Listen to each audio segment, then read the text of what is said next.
I used to look forward to Sundays like they were the highlight of my week. Our family had this tradition of gathering for Sunday dinners, a ritual that felt sacred. Mom would cook her famous pot roast, and the house would buzz with chatter and laughter as my brothers, Ryan and Jake, and their wives teased me for always being the one to show up without a partner. It was harmless, and I'd laugh along, sipping on wine and throwing playful jabs back at them. It wasn't just dinners either. We celebrated everything together: birthdays, graduations, promotions. I never felt alone in the world because I always had them. They were my safety net, my constant. But then, something shifted. It started small, subtle things I almost didn't notice at first.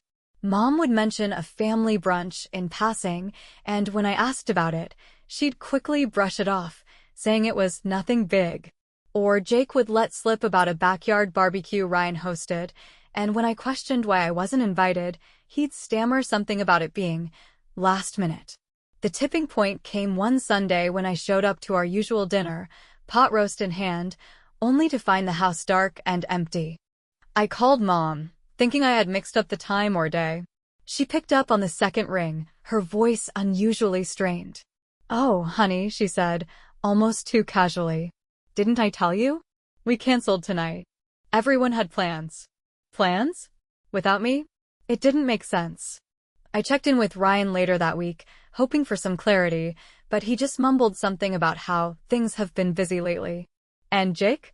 He outright avoided my calls. It felt like I was on the outside of a glass wall, watching my family carry on with their lives while I knocked and waved, trying to get their attention. The warmth, the inclusion I had always felt, it was gone. Instead, I was met with vague responses, awkward silences, and the growing realization that something had fundamentally changed. I just didn't know why. It was a random Tuesday evening when the truth smacked me in the face. I was scrolling through Instagram, aimlessly liking posts, when I stumbled upon a picture that made my stomach drop. It was my entire family: Mom, Dad, Ryan, Jake, their wives, even the kids, grouped together in Ryan's backyard. The caption read, "Family is everything. Another great Sunday together." I stared at the screen, my heart pounding. The post was from 3 days ago. 3 days ago, I had sat at home, eating leftover Chinese takeout, thinking everyone else was just too busy for dinner that week. I scrolled through the comments. Everyone seemed thrilled, laughing emojis, heart reactions, people gushing about how lovely the family looked. But all I could see was the glaring omission: me. I didn't want to overreact, so I called Mom. Maybe there was an innocent explanation, though I couldn't imagine what it could be. "Mom," I started, my voice trembling. "I saw Ryan's post from Sunday. You all got together." There was a pause, long enough to make my chest tighten. "Oh, that," she said, her tone light and breezy, like she'd been caught forgetting to water a plant. "It was nothing, really. Just a little get-together. Ryan had extra burgers, and it was all very last minute." Last minute? But I was free. Why didn't anyone call me? "Oh, sweetie," she said, almost dismissively. "I just assumed you'd have plans. You're always so busy with work." I felt a lump rise in my throat. "Mom, you didn't even ask." "I sat at home all Sunday." There was another pause. "Well, I didn't mean to hurt your feelings. It's not a big deal, honey. Don't make it into one." Her tone was clipped, her words brushing off my growing frustration like lint from a sweater. I wanted to scream. Instead, I pressed harder. "It's not just this one time, Mom. It's been happening more and more. Family events, barbecues, brunches. I keep finding out after the fact." "What's going on?" She sighed heavily, like I was the one being unreasonable. "You're reading too much into this, sweetheart. Families are complicated. It's just, things happen." "Things happen?" What did that even mean? I tried to press her for more, but she gave me nothing but deflection and vague reassurances. By the time we hung up, I was left with even more questions and a knot of suspicion tightening in my chest. Something was wrong. I just didn't know what. The days that followed felt like peeling back layers of an onion, each one revealing a sharper sting.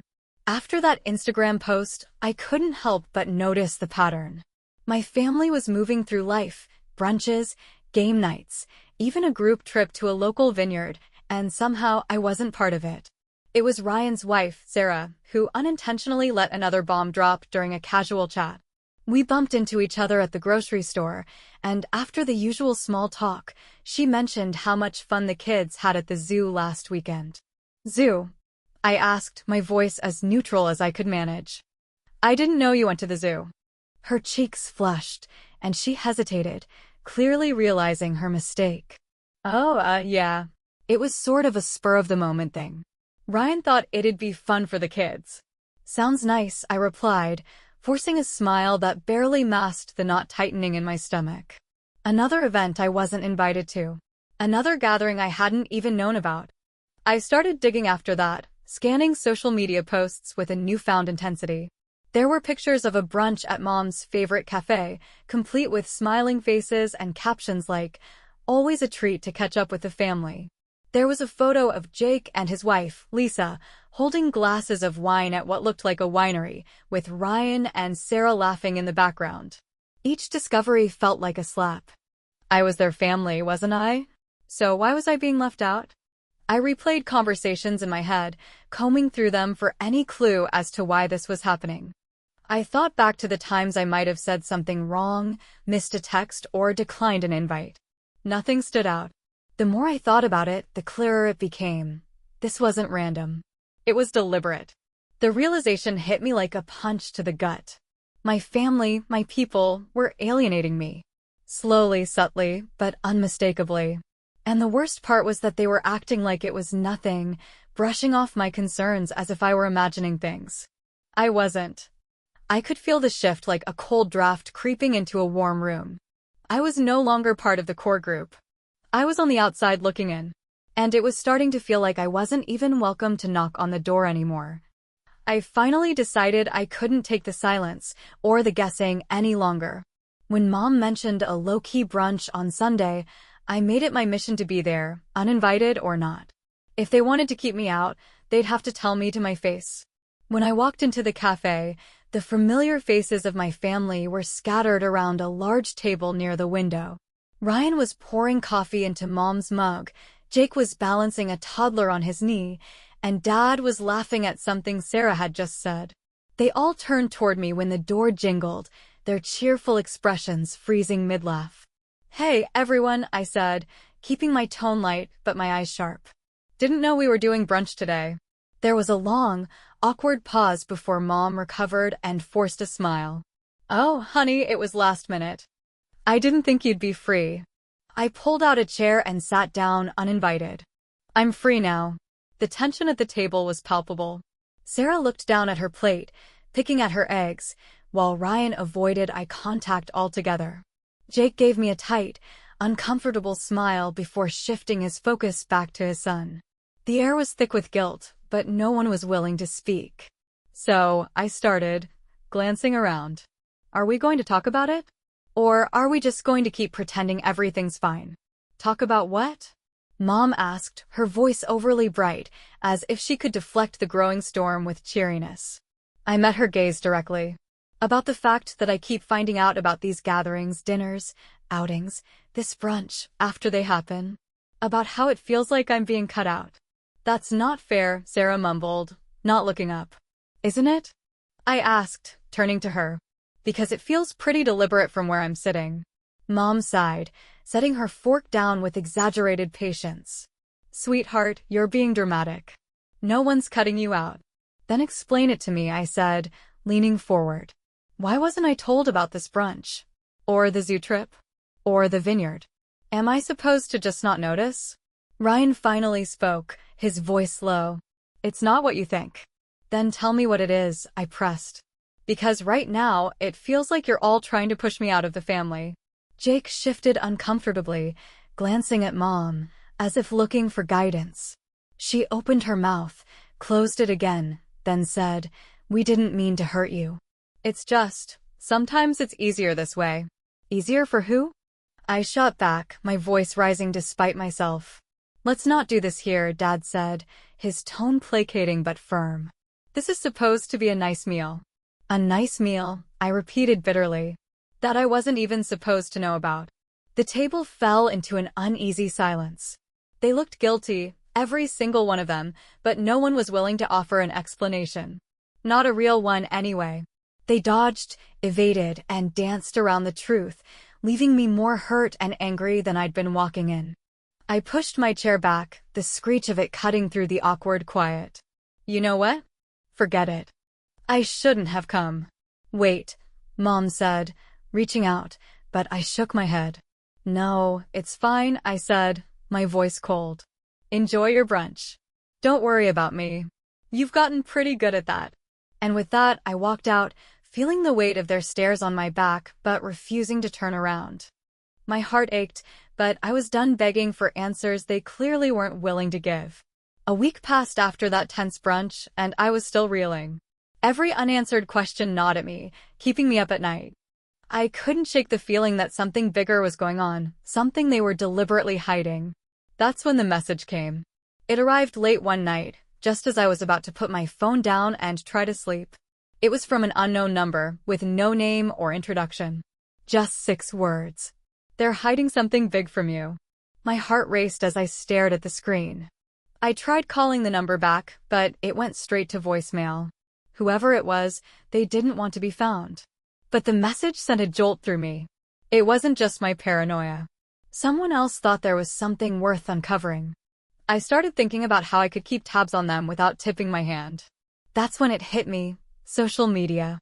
Ryan and Sarah were the worst at keeping secrets, always oversharing every meal, every trip, every mundane moment of their lives. If they were hiding something, chances were I'd find breadcrumbs there. I created a fake Instagram account, a new profile with a stock photo of a friendly-looking woman, the kind of person they might accept without a second thought. I made the account private, posted a few random pictures to make it seem real, and sent follow requests to my family. Within a day, they all accepted. I felt a strange thrill of satisfaction, like I was finally one step ahead. The first few days of monitoring their posts didn't yield much. Pictures of the kids, a shot of Ryan's new grill, Sarah bragging about her homemade charcuterie board. But then I stumbled upon something that made my stomach twist. It was a screenshot Sarah had posted and quickly deleted, showing the header of a group chat. It was titled, Family Time, No OP. My hands shook as I stared at the name. No OP. No me. They had created a group chat specifically to exclude me. The more I thought about it, the more it made sense.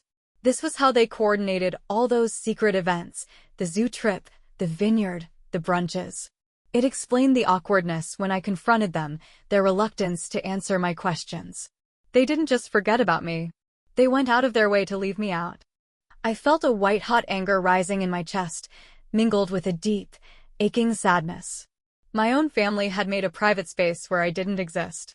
Whatever secret they were hiding, this was proof they were actively shutting me out of their lives. The anonymous message echoed in my head. They're hiding something big from you. The question wasn't if they were hiding something anymore, it was what. And I was determined to find out.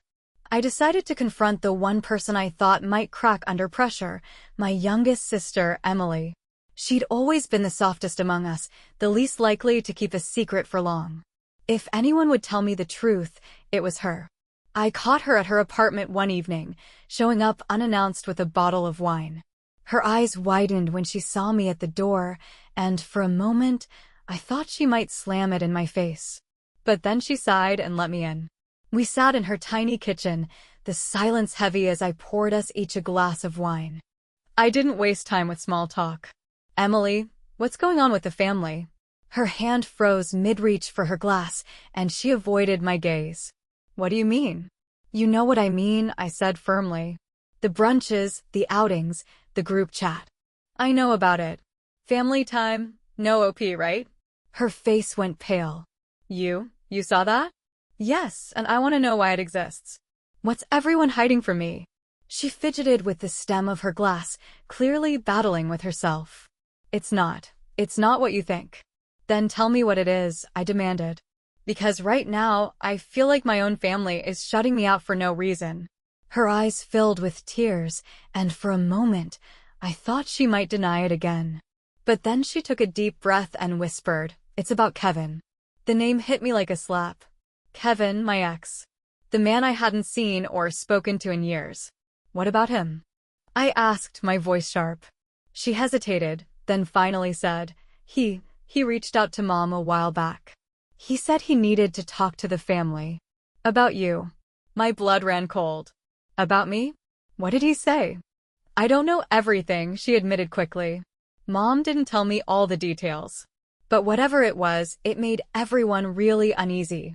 They decided it was best not to bring it up to you, at least not until they could figure out how to handle it. I stared at her, struggling to process what she was saying. So, what?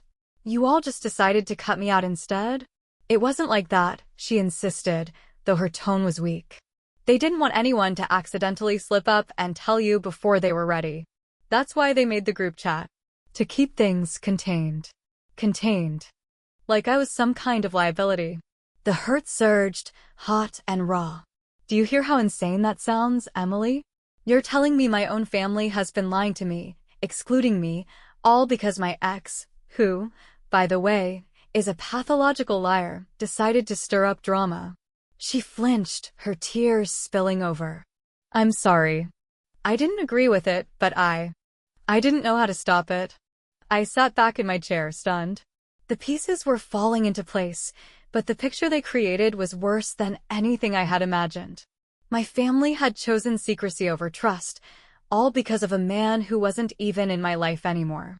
What did Kevin say to Mom? I asked, my voice trembling with barely suppressed anger. Emily shook her head. I don't know. But whatever it was, it scared them. Scared them? Kevin wasn't capable of scaring anyone. He was a manipulator, yes, but dangerous? Never. The room felt suffocating and I stood up, pacing. So that's it? Kevin says jump, and the whole family decides to treat me like a stranger? No one thought to ask me. I think they were trying to protect you, Emily offered weakly. Protect me? I snapped. They've done nothing but hurt me. She didn't respond, her guilt written all over her face. I grabbed my coat and headed for the door. Tell them I'm done waiting for answers. If they won't tell me the truth, I'll find it myself. And with that, I left, my mind racing. Whatever Kevin had said, it had turned my family against me. And now, I needed to know why. Emily's confession left me reeling, but it was clear I needed to confront Kevin directly. I hadn't spoken to him since our breakup years ago, and I had no idea what kind of reaction I'd get. But if he was the reason my family had been acting like this, I had to know why. Finding him wasn't hard. A quick search revealed he still worked at the same company and was active on LinkedIn. I sent him a brief message, we need to talk. To my surprise, he responded almost immediately, agreeing to meet at a local cafe. When I walked in, Kevin looked the same, well-dressed, polished, with that confident smirk I'd once fallen for. But now, it only made my stomach churn. Long time no see, he said, standing to greet me. Let's skip the pleasantries, I replied, taking a seat. What did you say to my family? He looked genuinely surprised. Your family? I haven't spoken to them in years. Don't lie to me, Kevin, I snapped. Emily told me you reached out to my mom. Whatever you said has made them shut me out completely. I want to know why. His smirk faltered, and for the first time, he looked uncomfortable.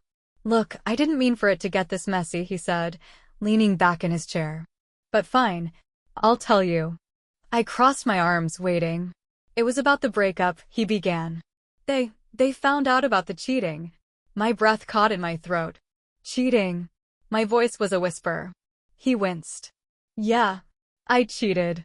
A couple of times, actually. The room spun for a moment. And my family knew? I managed to choke out. He nodded. They found out through a mutual friend, apparently. Your mom called me. She was livid. I thought she was going to tell you everything right then and there. She should have, I said, my voice shaking with anger. But she didn't, Kevin continued, his tone defensive. She said she didn't want you to get hurt. She came up with this idea to make the breakup look clean. No drama. No confrontation. Just a mutual decision. My stomach turned. Are you telling me my family conspired with you? To protect me? He shrugged. That's how they framed it. They thought it was better this way.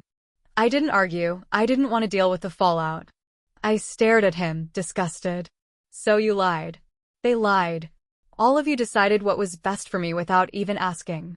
I didn't think you'd want to know the truth, he said, as if that justified it. And honestly, it seemed like the clean break worked. You moved on, right? My hands clenched into fists. No, Kevin, it didn't work. Because now I've spent years wondering why my family has been acting so strangely. And it all leads back to you. He had the decency to look ashamed, but it did little to calm the storm of emotions raging inside me. Anger, betrayal, humiliation, they all hit me at once. I stood abruptly, grabbing my bag. We're done here. Don't ever contact me or my family again. He didn't stop me as I walked out, but I could feel his eyes on my back. My mind raced as I drove home. The betrayal wasn't just Kevin's, it was my family's. They had hidden the truth, thinking they were sparing me pain, but all they had done was destroy my trust in them. This wasn't about protection. It was about control. And I was done being controlled. The drive to Mom and Dad's house felt like heading into a storm, my emotions roiling like thunderclouds. I didn't bother rehearsing what I'd say this time. Every word I wanted to yell felt tangled in the knot of hurt and anger in my chest. As I stepped into the house, the familiar sounds of laughter and clinking dishes hit me like a slap. The family was all there. Ryan and Sarah on the couch, Jake with his kids on the floor, Mom and Dad bustling in the kitchen. They looked up when I entered, their smiles fading into something wary. Guilt? Fear? I couldn't tell, but the room grew eerily quiet. Hey, I said, my voice sharp. Guess the family dinner slipped your minds when you were updating me on everything else you conveniently forgot. Sweetheart, Mom started, walking toward me cautiously, her voice a mixture of warmth and trepidation. We were going to call. No, you weren't, I cut her off. You haven't called in weeks. Not about this dinner. Not about the zoo trip. Not about Kevin. And definitely not about the little secret group chat you've all been using to coordinate keeping me in the dark. Her face fell, and the color drained from her cheeks. The others shifted uncomfortably, like kids caught sneaking cookies before dinner. I know about everything, I continued, my voice trembling but firm. Kevin's cheating. The group chat. The lies. And I'm here to understand why you thought this was okay. Mom wrung her hands, a familiar gesture of hers when she didn't know what to say. It wasn't about hurting you, she said softly. We thought we were protecting you. Protecting me? I laughed bitterly. You call lying to me, cutting me out, and conspiring with my cheating ex-protection? Dad sighed and stepped in, his voice heavy. We thought it was for the best. We didn't want you to have to relive that pain. You were doing so well after the breakup. Didn't want me to relive the pain? I shot back, the words catching in my throat. You didn't even give me the chance to face it in the first place. You decided for me. How is that fair? Ryan cleared his throat. It was more complicated than that. Mom was worried. Worried about what? I demanded, turning back to her. Mom's eyes welled with tears. When I was your age, when I found out your dad had cheated early in our marriage, it broke me, she admitted, her voice quivering. I nearly lost myself trying to fix something that wasn't fixable. I didn't want you to go through that. I thought, if we could spare you the heartbreak, you'd move on faster. I stared at her, stunned. I'd had no idea about her past. But even as sympathy began to creep in, it couldn't outweigh the hurt. That wasn't your decision to make, I said, my voice softer but still firm. You're my mother, not my keeper. You don't get to decide what I can or can't handle. She opened her mouth to speak, but I kept going, unable to stop the torrent of emotions spilling out. And the rest of you? I asked, looking at my siblings. Did you just follow along? Or did you actually think this was okay? Ryan looked away, guilt etched across his face, while Jake finally spoke up. We thought it was what you'd want. To be spared the details. But you didn't ask me. I shouted. None of you did. You just decided. And then you lied to me for years. Do you know how that feels? To realize the people you love and trust the most don't even respect you enough to tell you the truth. Mom started sobbing then, and Dad put an arm around her. We made a mistake, he said, his voice steady but tinged with regret. We see that now. We let our fear cloud our judgment. I shook my head, tears burning in my eyes. A mistake doesn't begin to cover it. You broke my trust. You treated me like I was fragile, like I couldn't make my own choices. Mom reached out, but I stepped back, keeping the distance between us. I get it, I said quietly. You had your reasons. But they don't justify what you did. You hurt me. You all did. And I don't know if I can forgive that. The room was silent, the weight of my words hanging heavy in the air. For the first time, I saw them not as my infallible family, but as flawed people whose misguided love had left a wound I wasn't sure could heal. I need time, I said, my voice breaking, to figure out where we go from here. But I can't keep pretending everything's okay. Because it's not. I turned and left before anyone could say another word, the sound of Mom's quiet sobs following me out the door. My heart ached, but I knew I'd said what needed to be said. Now it was up to them to decide if they were willing to rebuild what they'd broken. Starting therapy was one of the hardest decisions I've ever made, but after confronting my family, I realized I couldn't move forward without help. The betrayal had cut deep, and I felt like I didn't know who to trust anymore, least of all myself. My therapist, Dr. Morgan, was a warm, steady presence. She didn't rush me, didn't push for quick answers. Instead, she gave me space to unpack everything I was feeling, the hurt, the anger, the loss. I feel like I've been living a lie, I confessed during one session. Everything I thought I knew about my family, it's shattered. How do I even begin to trust them again? Dr. Morgan leaned forward, her voice calm but firm. Trust isn't about erasing the past. It's about rebuilding in the present. But you don't have to do it alone. They need to meet you halfway. Her words stayed with me. If my family wanted to mend this, they had to do the work too. And, to their credit, they did. It was Mom who suggested family therapy. She called me one evening, her voice hesitant but sincere. We want to make things right, she said. I know it'll take time, but we're willing to do whatever it takes. Would you be open to us doing this together? The thought of sitting in a room with all of them, rehashing everything, filled me with dread. But I also knew it was a step we needed to take. Our first session was awkward, to say the least. Ryan sat stiffly with his arms crossed, Jake avoided eye contact, and Mom kept wringing her hands, her nervousness palpable. But Dr. Morgan guided us through it, helping each of us voice our perspectives without spiraling into blame or defensiveness. I thought I was protecting her, Mom admitted during one session, tears streaming down her face. But I see now that I was protecting myself from seeing her in pain, from reliving my own trauma. I'm so sorry, honey. Ryan and Jake followed suit, admitting that they'd gone along with the lies because they didn't want to upset the fragile balance in the family. We thought we were doing the right thing, Ryan said. But we were wrong. We see that now. One of the most cathartic moments came when the group chat was brought up. Dr. Morgan didn't mince words. That chat symbolized exclusion and secrecy, she said. It has no place in a family working to rebuild trust.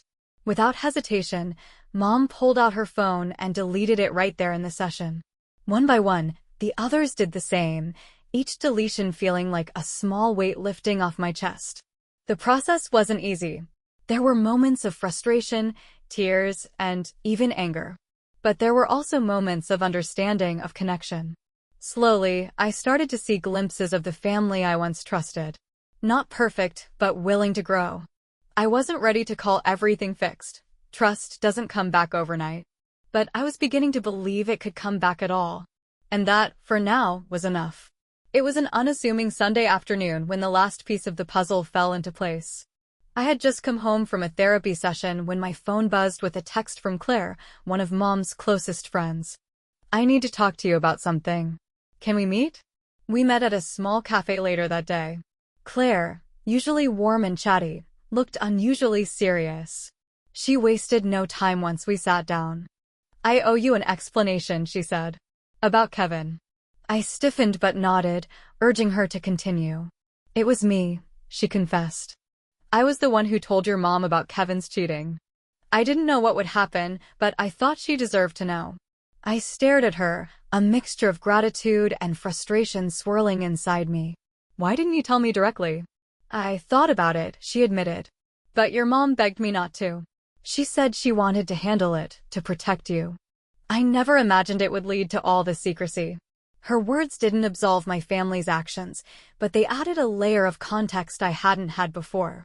Mom had been trying to shield me, but in doing so, she had created a web of lies that hurt even more than the truth. Thank you for telling me now, I said finally, my voice heavy. At least I know the full story. That evening, I called Mom. I wasn't sure if I was ready for another heavy conversation, but I knew it needed to happen. She answered on the first ring, her voice tentative. Hi, honey. Can I come over? I asked. She agreed without hesitation. When I arrived, she was already waiting for me in the living room, clutching a mug of tea like it was a lifeline.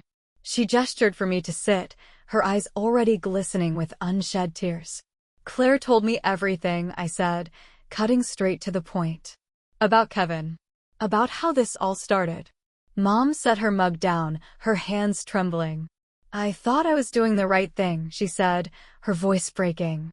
I thought if I could protect you from the pain I went through, but I see now that I made everything worse.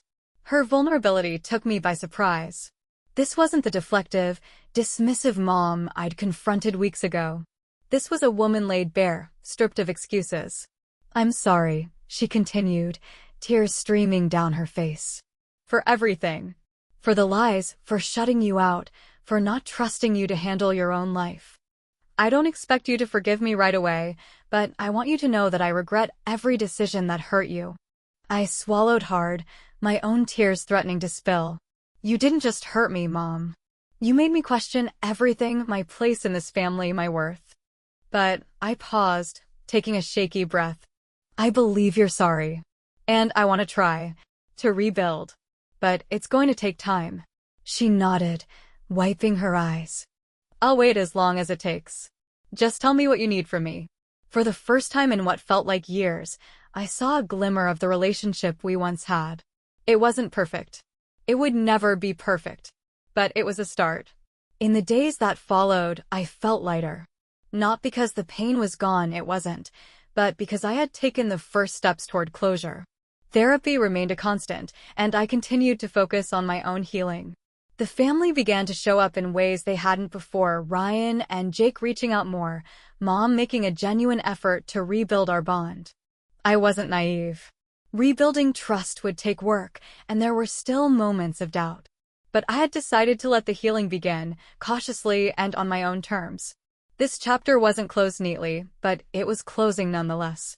And for the first time in a long time, I felt like I could move forward.